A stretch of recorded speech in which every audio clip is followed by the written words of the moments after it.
सदन में इतिहास को तोड़ मरोड़ कर पेश करके फिर से मुस्लिम तुष्टीकरण के नाम पर भारतीय मुसलमानों को कटघरे में खड़े करने की कोशिश की जा रही है। लेकिन मैं सदन में बताना चाहूँगी कि हम भारतीय मुसलमान जिन्ना के आह्वान को ठुकराकर अपने इस प्यारे वतन की मिट्टी के साथ मजबूती से जुड़े रहे।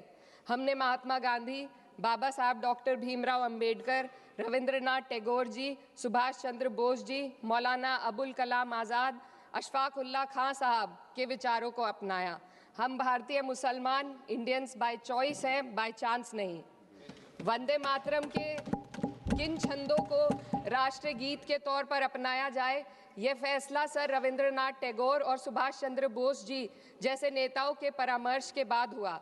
क्या अब हम उन महान नायकों की समझ पर प्रश्न चिन्ह उठाएंगे? उन्हें देश को बांटने वाला और तुष्टीकरण करने वाला कहने का पाप करेंगे? उन महान हस्तियों ने वंदे मातरम के उन छंदों को अपनाया जिन्होंने देश के हर वर्ग, हर धर्म के मानने वालों को एक सूत्र में पिरोने का काम किया। और मैं एक घटना आप लोगों के सामने रखना चाहती हूँ। वर्ष 1998 में उत्तर प्रदेश सरकार के मंत्री रविंदर शुक्ला जी ने स्कूलों में राष्ट्रीय गीत को गाना अनिवार्य कर दिया था।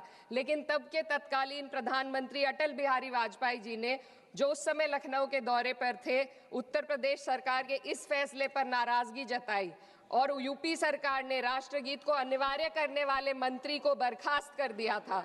अब मैं सत्ता पक्ष से सवाल करना चाहूंगी।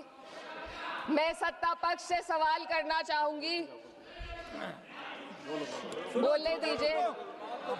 मैं सत्ता पक्ष से सवाल करना चाहूंगी कि जो विजन आजादी के समय के लोगों का था राष्ट्रगीत को स्वेच्छा पर छोड़ने का, उसी का अनुसरण माननीय अटल बिहारी वाजपेयी जी ने किया, तो क्या वे भी मुस्लिम तुष्टीकरण कर रहे थे?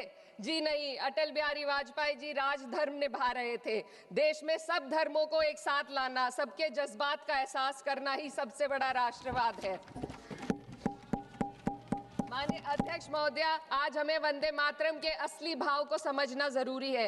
यह गीत तो देश के जल, जंगल, जमीन, हरियाली और निर्मल हवा की वंदना को समर्पित है। यह भारत की जन जन की मंगल कामना करता है कि भारत का हर नागरिक स्वस्थ रहे, सुरक्षित रहे और सम्मान के साथ जी सके। सुजलाम सुफलाम का अर्थ है, सुनिए, ऐसा देश जहां स्वच्छ और पर्याप्त जल हो, जहां नदियां जिंदा हो, बहती हो, जीवन देती हो। अध्यक्ष महोदय, लेकिन अब जरा यमुना का हाल देखिए। दिल्ली प्रदूषण नियंत्रण समिति की 2025 की रिपोर्ट बताती है कि यमुना के कई हिस्सों में बीओडी स्तर 127 mg पर लीटर है तक पहुंच चुका है, जबकि किसी जीवित नदी के लिए ये 3 mg पर लीटर से कम होना चाहिए। ये सिर्फ नदी का संकट नहीं है, ये किसान का संकट है। नमामि गंगे के नाम पर हजारों करोड़ रुपए खर्च हो गए, लेकिन सच्चाई ये है कि आज भी गंगा और यमुना के किनारे किसान मजबूरी में उसी जहरीली पानी से खेती कर रहा है। वही जहर अनाज में उतरता है और वही जहर किसान की जिंदगी को धीरे धीरे खत्म कर देता है। अध्यक्ष महोदय, जब पानी जहर हो जाएगा तो सुजलाम कैसे होगा? जब किसान बर्बाद होगा तो सुफलाम कैसे होगा?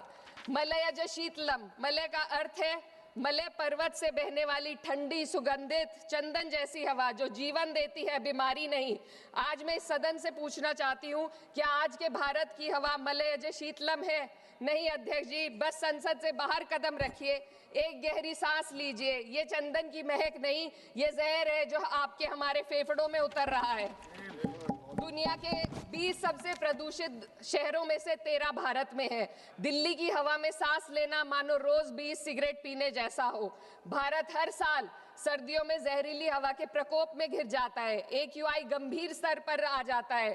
ठंडी हवा का सपना अब गैस चेंबर की हकीकत बन चुका है। हम वो देश हैं जहां सरकार प्रकृति पर बने गीत का मान मर्दन तो करती है, पर उसी प्रकृति, जंगल, हवा, पेड़ को बचाने वाले कानूनों को धीरे धीरे खुद ही खत्म कर रही है। ये है आज के हमारे मलयज शीतलम की अफसोसजनक सच्चाई। अगर हम हवा को साफ नहीं कर पाए तो न सुजलाम बचेगा, न सुफलाम बचेगा। माननीय अध्यक्ष महोदय, सस्य श्यामलम का अर्थ है ऐसा देश जहां उपजाऊ जमीन हो, जहां खेत फसल से भरे हो और किसान कर्ज और निराशा में न डूबा हो। आज किसान सिर्फ मौसम से नहीं लड़ रहा, वह प्रदूषण, नीतियों की बेरुखी और सिस्टम की नाइंसाफी से लड़ रहा है। एक तरफ कॉर्पोरेट के लोन माफ होते हैं, दूसरी तरफ किसान को उसकी वाजिब एमएसपी भी नहीं मिल पाती है।